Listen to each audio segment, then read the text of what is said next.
Hello friends, welcome back to this channel. दोस्तों, इस video में रिलायंस इंफ्रास्ट्रक्चर लिमिटेड के लिए हम लोग फोकस करेंगे, लेकिन दोस्तों आगे बढ़ें उससे पहले आपसे रिक्वेस्ट करना चाहूँगा जल्दी से। पहले रिक्वेस्ट कि अगर आप चैनल को फर्स्ट टाइम देख रहे हैं, सब्सक्राइब करके बेल आइकन को हिट कर लीजिए। और डीमैट अकाउंट या ट्रेडिंग अकाउंट अगर आपको ओपन कराना है, डिस्क्रिप्शन बॉक्स में लिंक दिया गया है। आप चाहें तो अपस्टॉक में अकाउंट ओपन कराने के लिए लिंक को फॉलो कर सकते हैं। दोस्तों, रिलायंस इंफ्रास्ट्रक्चर लिमिटेड में आज 93.00 की ओपन प्राइस के बाद 91.50 का लो बनाता है और 95.00 का हाई भी बनाता है।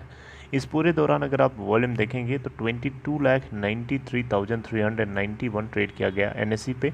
और अभी 12:55 का टाइम हो रहा है, 1 बजने वाले हैं दिन के।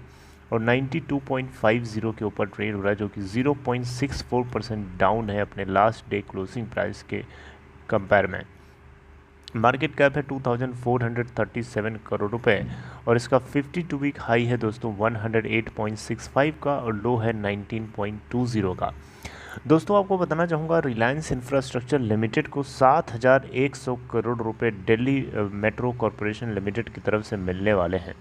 और ये पूरा का पूरा अमाउंट जो है ऑलरेडी सफिशिएंट है, मोर देन एनफ है। यानी जितनी इस कंपनी रिलायंस इंफ्रास्ट्रक्चर लिमिटेड के पास जितना डेट है, कर्जा है, उससे डबल है उसका डबल अमाउंट इनको मिलने वाला है इसी महीने के एंड तक, या हो सकता है नेक्स्ट मंथ के बिगनिंग में। और इस पूरे अमाउंट का ये यूटिलाइजेशन करेंगे इस कंपनी के, और इनकी एक कंपनी है रिलायंस पावर, इन दोनों कंपनीज़ के डेट को रिड्यूस करने के लिए। तो ये बात तो श्योर एंड सर्टेन है कि रिलायंस इंफ्रास्ट्रक्चर लिमिटेड जो है डेट फ्री हो जाएगी। और ये अनिल अंबानी का पूरा किया हुआ वायदा होगा, यानी इनका जो प्रॉमिस था कि ये आर इंफ्रा को डेट फ्री बना लेंगे मार्च 2022 के पहले, और ऐसा सच साबित होता हुआ दिखाई दे रहा है, आपको देगा। तो इस बीच में अगर आपको ड्रॉप दिखाई देता है इसके प्राइसेस में, तो मैं तो आपसे यही कहूँगा कि उस ड्रॉप में आप अपने इनिशियल बाइंग प्राइस को एवरेज कर लीजिए, जो आपके ऊपर के लेवल्स पे जब 108.65 का जब हाई बनाया था, उसके बाद से अगर आप देखें तो स्टॉक में लगातार हमें गिरावट ही देखने को मिली है। आप देख सकते हैं 6 मंथ का चार्ट मैंने आपके सामने लगाया, ये इसका पीक बना था 108.65 का। उसके बाद अगर आप देखें तो लगातार इस जोन में आपने देखा गिरावट। इस बीच में जिन लोगों ने बाइंग किया होगा, डेफिनेटली जो नीचे के लेवल्स पे बाइंग किया होगा इस जोन के अंदर, वो लोग तो प्रॉफिट में होंगे आज की डेट में। लेकिन इससे ऊपर के लेवल्स पे जिन लोगों ने बाइंग किया है इस जोन के अंदर, वो डेफिनेटली इस समय भी लॉस में ही होंगे इस जोन में, राइट। तो इस बीच में आपसे यही बोलूँगा कि जब जब ये नीचे गिरे तब तक आप इसमें ऐड करते रहिए। अगर मार्केट में कोई ब्लड बैथ बड़ा नहीं आता है, तब तक ये आपको थोड़ा बहुत करेक्शन रहेगा। उसके बाद इसमें रैली आपको कंटिन्यू होती हुई दिखाई देगी, क्योंकि सिचुएशन जैसे जैसे डेवलप होंगी आने वाले दिनों में, वैसे वैसे इसमें आपको जो है चढ़ाव देखने को मिलेगा। जैसे जैसे सिचुएशन डेवलप होगी दोस्तों, इसका मतलब ये है कि जो अपडेट्स आएंगी कि जितना जितना मिल रहा है अमाउंट, और उसका क्या क्या हो रहा है आगे, धीरे धीरे चीज़ें होंगी ना पता।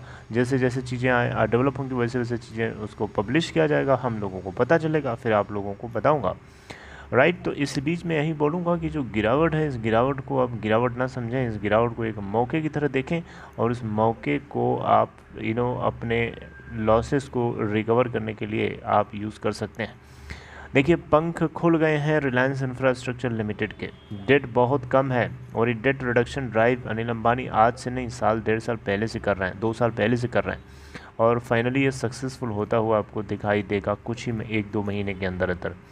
ओके, तो दोस्तों यही कहूँगा आपसे कि इस गिरावट से डरना नहीं है, आपको बिल्कुल भी नहीं डरना है। और आप लॉस में बुक करके भागने की कोशिश तो बिल्कुल भी गलती से भी ना करिएगा, क्योंकि अगर ऐसा करते हैं तो फिर आपको ही रिग्रेट होगा आगे चल के, क्योंकि आने वाले टाइम में इसमें आपको बढ़िया मोमेंटम बनता हुआ दिखाई देगा। डेट फ्री बनना ही नहीं, बल्कि इस कंपनी के ऑपरेशंस के ऊपर भी फोकस करना होगा अनिल अंबानी को। अगर हम बात करें इस कंपनी के प्रॉफिट की, तो आइए देखते हैं ज़रा कि क्या प्रॉफिट लेके आई है कंपनी को। हालांकि दोस्तों यहाँ 87 करोड़ का लॉस हुआ है इस क्वार्टर के अंदर, जून क्वार्टर के अंदर। और ये लॉस जब प्रॉफिट में कन्वर्ट होगा तो डेफिनेटली इस कंपनी के अंदर आपको बढ़िया मोमेंटम ऊपर की तरफ बनता हुआ दिखाई देगा। जब इस कंपनी का कर्जा जो है ज़ीरो हो जाएगा, क्योंकि देखिए किसी कंपनी के ऊपर अगर कर्जा होता है तो कर्जे की वजह से जो इंटरेस्ट कॉस्ट बनती है, वो भी इस कंपनी का जो प्रॉफिट होता है उसको खा जाती है। तो इंटरेस्ट कॉस्ट ना कर्जा रहेगा ना इंटरेस्ट कॉस्ट बनेगी। मेरी बात समझ रहे हैं? तो जो प्रॉफिट जनरेट होगा वो पूरा पूरा कंपनी के हाथ में ही रहेगा। मेरी बात समझ रहे हैं? वो यूज़ नहीं, मतलब वो नेगेटिव कैश फ्लो नहीं होगा, पॉजिटिव कैश फ्लो के रूप में रहेगा। तो डेफिनेटली कंपनी प्रॉफिटेबल रहेगी। प्रॉफिटेबल पहले भी हो सकती थी जून क्वार्टर में और मार्च क्वार्टर में, जो कि मार्च क्वार्टर में 23 करोड़ का लॉस था, बहुत कम था। जून क्वार्टर में थोड़ा बढ़ गया।